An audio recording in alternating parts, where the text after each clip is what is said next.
nas lutas que vem travando por um Brasil melhor, um Brasil mais justo, rompendo aquilo que o Dom Angélico falou aqui. Nós não podemos viver num país em que 8 bilionários detêm a vida de milhões de pessoas, muitas delas hoje caindo no desemprego, sendo obrigado novamente a pedir esmola. Então, presidente Lula, o nosso abraço, o nosso carinho, e eu sei que todo o povo brasileiro, não só os militantes do PT, querem que você continue a sua luta.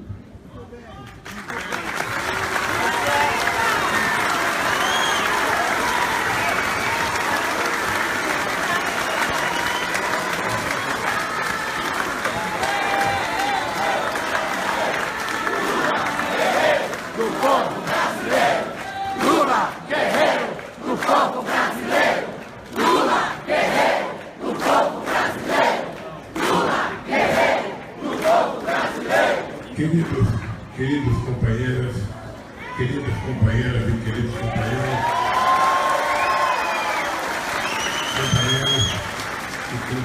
que vieram prestar sua última solidariedade e homenagem à companheira Marisa. Não é... Eu tinha dito que não falaria porque a preocupação de não falar e chorar é muito grande. Mas eu acho que eu já chorei, sabe, a quantidade de lágrimas que daria para recuperar a represa cantareira por uns 2 anos.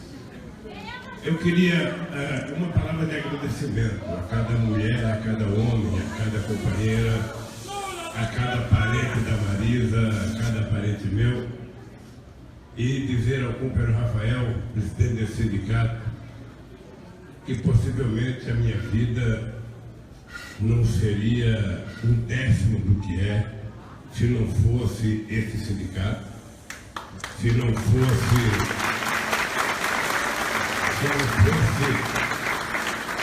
esse salão. Vocês não têm dimensão da representatividade que esse espaço que nós estamos tem na minha vida. Aqui eu aprendi a falar. Aqui eu perdi o medo do microfone. Aqui nós decidimos combater a ditadura militar. Aqui nós criamos o novo sindicalismo. Aqui nós pensamos em criar a CUT. Aqui nós pensamos em criar o PT. Aqui nós pensamos em fazer todas as greves que foi feita nessa categoria e no movimento sindical pelo Brasil inteiro. E a partir daqui saiu a inspiração para que muitos sindicatos no Brasil se transformassem em sindicatos combativos. Eu não esqueço nunca os acontecimentos desse salão aqui.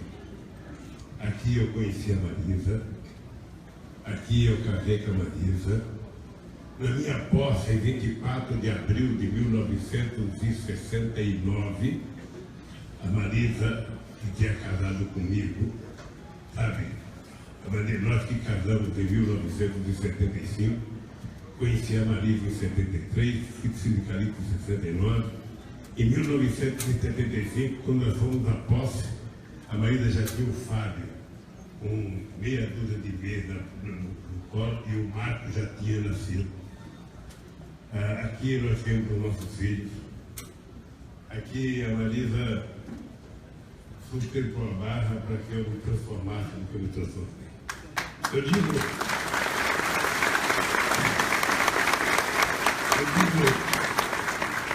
Eu digo sempre que posso dizer que eu sou o resultado da consciência política dos trabalhadores brasileiros.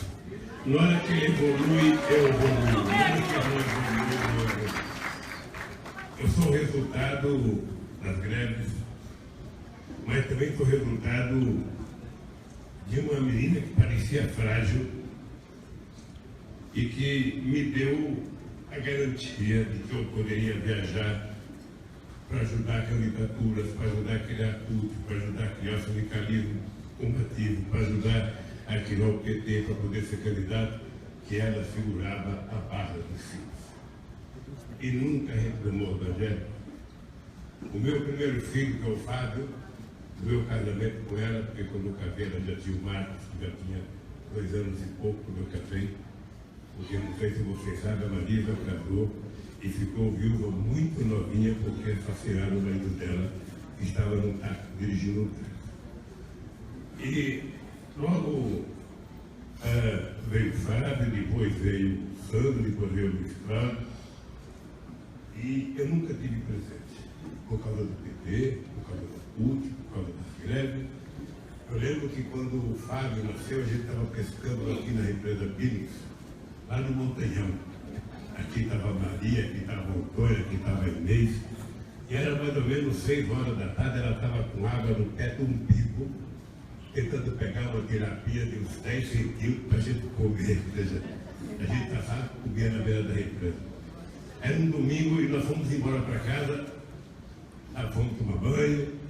Quando foi 6 e pouco da manhã, estourou a bolsa, ela me chamou para levar ela no médico. Eu levei no pronto-socorro de São Bernardo. Só que eu tinha uma reunião da diretoria do sindicato. Deixei a Marisa lá, Rui, e só fui lembrar às 11 horas da manhã, quando eu cheguei lá, já tinha nascido o Fábio. O Sandro, eu fui para a Bahia no congresso do Sindicato dos Químicos. E o Sandro adiantou um mês e pouco, houve uma antecipação no par. E eu estava no congresso dos petroleiros da Bahia, quando em 1978, dia 15 de julho, eu recebi a notícia de que a Marisa tinha tido o Sandro.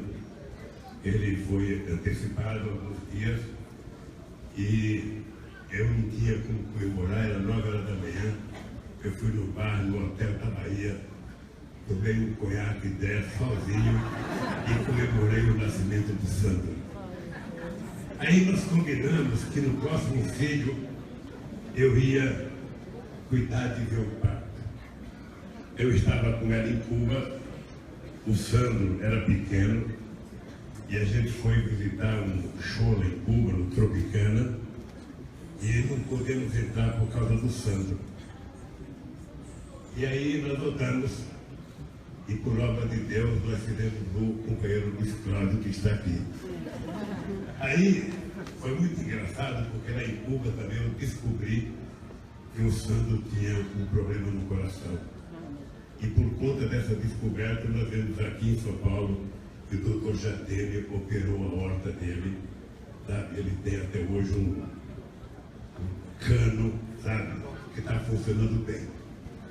Mas o que é importante é que eu tinha assumido o compromisso com ela que eu ia assistir o parto do Luiz Cláudio.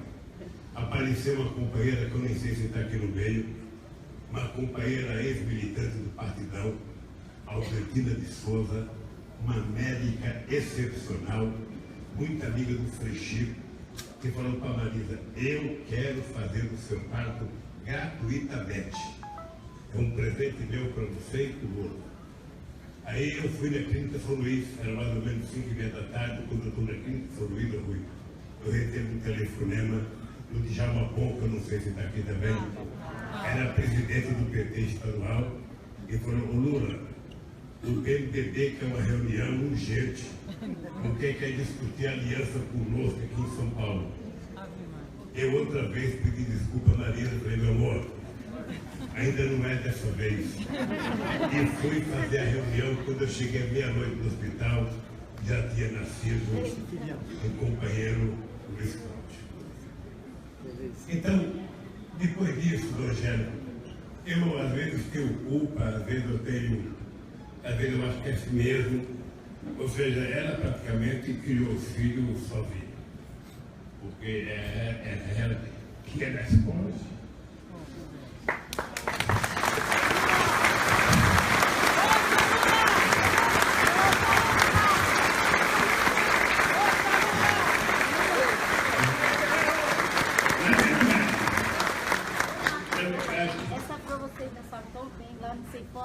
Na verdade, eu acho que ela foi mãe, ela foi pai, ela foi tia, foi avó, foi tudo. Porque ela cuidou de todos e nunca reclamou da vida. A Marisa começou a trabalhar com 11 anos de idade de empregada doméstica, era babá. com 11 anos de idade. Depois foi trabalhar no Cora, sabe? Depois casou, pegou o marido, ficou viúva, sabe? E conheceu esse ser humano bonito que sou eu. Eu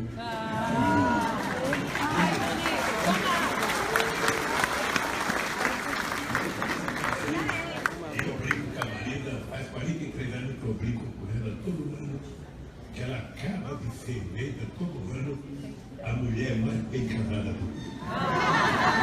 Mas nós tivemos uma vida extraordinária, uma vida de muita compreensão, porque eu tenho em mente que o casamento é o maior exercício de democracia que o ser humano pode fazer.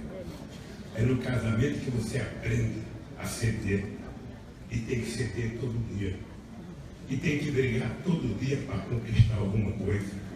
Você cede para a mulher, você cede para o filho, eles cedem para você, e se você não tiver a paciência de exercer essa lógica de ceder toda hora um para o outro, o casamento não dura muito tempo. É por isso que gente casa e se separa muito rapidamente. É porque não tem paciência do exercício da democracia. Eu e a Marisa nunca brigamos. Eu já brigava muito no PT, já brigava muito no sindicato. Quando eu chegava em casa, às vezes ela até queria brigar comigo e falava, Marisa, não adianta, que eu não quero brigar. E não brigava, sabe? E eu aprendi de uma mãe analfabética, de meu filho, nunca levante a voz para sua mulher. Ela é sua parceira. E se não levanta a voz, nunca levante a mão para sua mulher. Isso era a educação. Isso eu aprendi na universidade. Eu aprendi com uma mãe analfabeta ensinando para o filho como é que a gente trata a parceira da gente. Pois bem, a Marisa se foi. Eu certamente, Dom Rogério, sofro menos do que as pessoas que não acreditam em Deus e do que as pessoas que não acreditam em outro mundo. Porque eu acredito em outra vida. E eu acho que ela vai encontrar. Ela deixou aqui muita gente que ela gosta. Muita gente. Sobretudo os filhos dela. Mas os netos, eu já sou bisneto agora. Já sou bisneto, já estou bisavô. E ela certamente vai encontrar figuras extraordinárias lá em cima. Ela vai encontrar a mãe dela, que era uma baixinha chamada Regineta, que morava comigo um tempo, de uma doçura, era muito parecida com a Marisa. A Marisa, a dona Regineta, ela levantava às 5 horas da manhã e ela começava a trabalhar. A Marisa, ô Rui, não há nada nesse mundo que faça a Marisa levantar de proteção. Ela pode dormir às 2 da manhã, que às 5 horas a Marisa está de pé fazendo alguma coisa. É a Regineta fiel. E eu penso que nós vivemos esse período todo vendo uma companheira humilde. Quando eu fui eleito presidente, a Marisa vítima de chacota, a direita falava, será que ela vai conseguir limpar aquele vidro do Palácio da Alvorada? Será que ela vai ser ministra, ela vai dar conta do recado? E eu disse para a Marisa, você não vai ser ministra, Marisa, porque a obra mais importante que a mulher do presidente pode fazer é dar segurança para o presidente da República não fazer as bobagens que os presidentes fazem nesse país. Porque, no fundo, ela era mais do que uma ministra. Eu ficava pensando, eu coloco a Marisa para ser ministra de alguma coisa. Aí a imprensa começa a bater nela. Bate nela num canto e bate no outro. Bate nela num canto, não. Ela em casa, a gente sentava, jantava, conversava, discutia, e ela tinha muito mais importância que os ministros. E a Marisa sempre dizia assim para mim, Lula, você não esqueça nunca de onde você veio e para onde você vai voltar.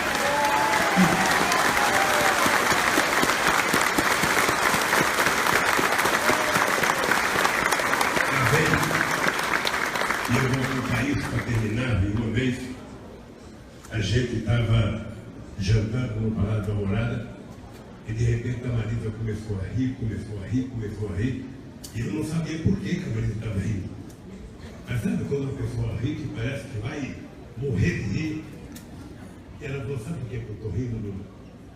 Porque eu acho que esses companheiros que trabalham na cozinha e esses garçons nunca imaginaram que esse palácio fosse ter uma presidenta, uma mulher de presidente que pedisse para eles cozinhar pé de frango para ela.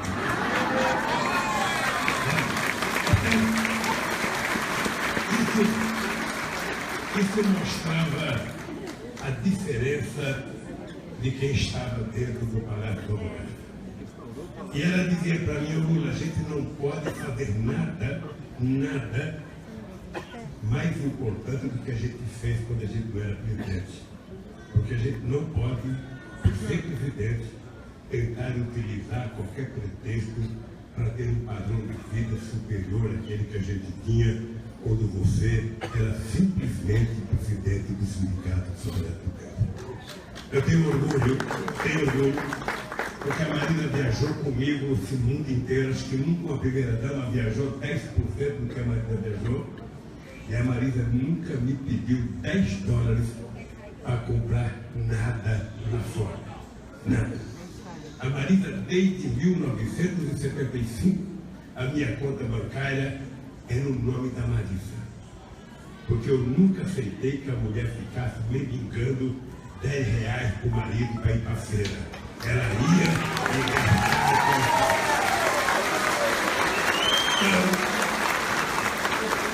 Marisa nunca me pediu um anel. Marisa nunca me pediu um vestido. Ela nunca me pediu nada. A única coisa que ela queria era viver e cuidar dos filhos. Ela se foi. Os filhos não precisam mais ser cuidados, porque agora eles têm que cuidar de mim. Isso mesmo. Eu estou velhinha que ele tem que cuidar. Mas eu quero dizer que eu sou grato a vocês pelo carinho que vocês tiveram comigo ao longo. Não é pouco tempo que eu estou aqui, gente. Eu estou aqui desde 24 de abril de 1969. Sou presidente, fui presidente desde 24 de abril de 1975. A maioria nunca nasceu. Sabe? E eu tenho consciência que eu sou resultado de vocês. Eu tenho consciência. Então, consciência que junto com vocês, essa galerinha que parecia frágil, mas quando ficava calmeira vermelha e falava grosso, colocava medo de muita gente, Dona Maria. Então, de coração, muito obrigado a cada mulher e a cada homem que veio a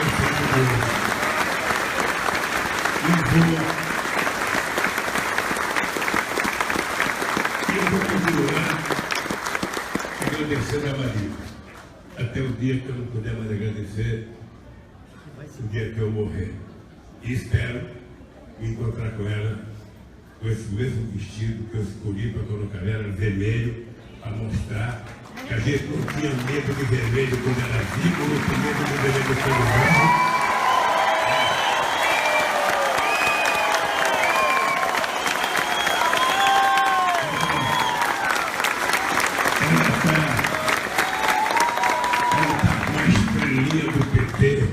No seu vestido, e eu tenho orgulho dessa mulher, junto comigo e outros milhares. Muitas vezes, essa molecada dormia no chão da Praça da Matriz e a Marisa e outras companheiras vendendo bandeira, vendendo camiseta, para a gente construir um partido que a direita quer destruir. Porque, na verdade, Marisa morreu triste, meu Deus, porque a canalice que fizeram com ela e a imbecilidade e a maldade que fizeram com ela, eu vou dedicar. Eu tenho 71 anos, não sei se Deus me levará culpado, eu acho que eu vou viver muito, porque eu quero provar que os fascínoras que levantaram leviandade com a Marisa tenha um dia a humildade de pedir desculpas a ela.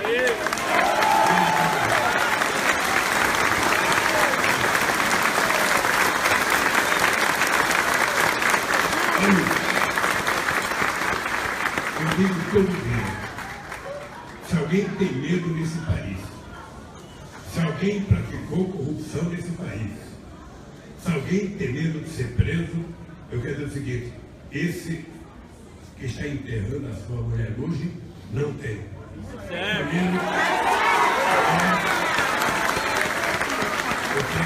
tenho a consciência tranquila, tenho certeza da consciência e do trabalho da minha mulher. E não sou eu que tenho que provar que sou inocente. Eles é que precisam provar que as mentiras que eles estão contando são verdadeiras. Portanto, querida companheira Marisa, descanse em paz, porque o seu Lulinha, paz e amor, vai continuar pegando muito.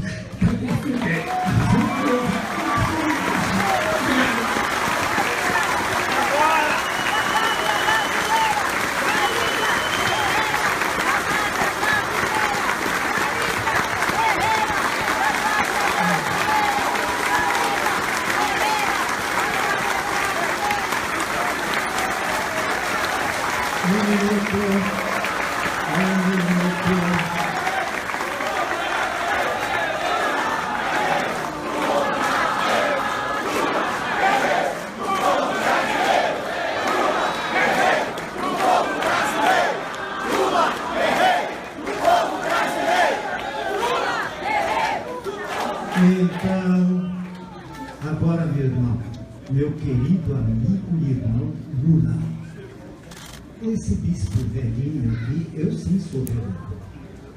Quero lhe dar um conselho. A partir de amanhã, por favor, descanse.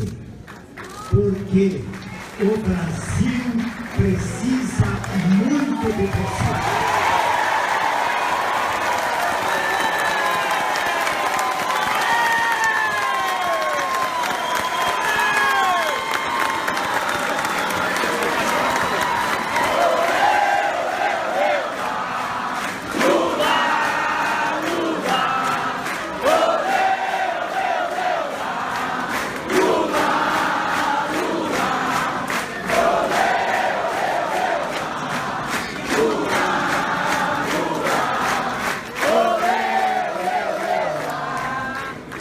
Obrigado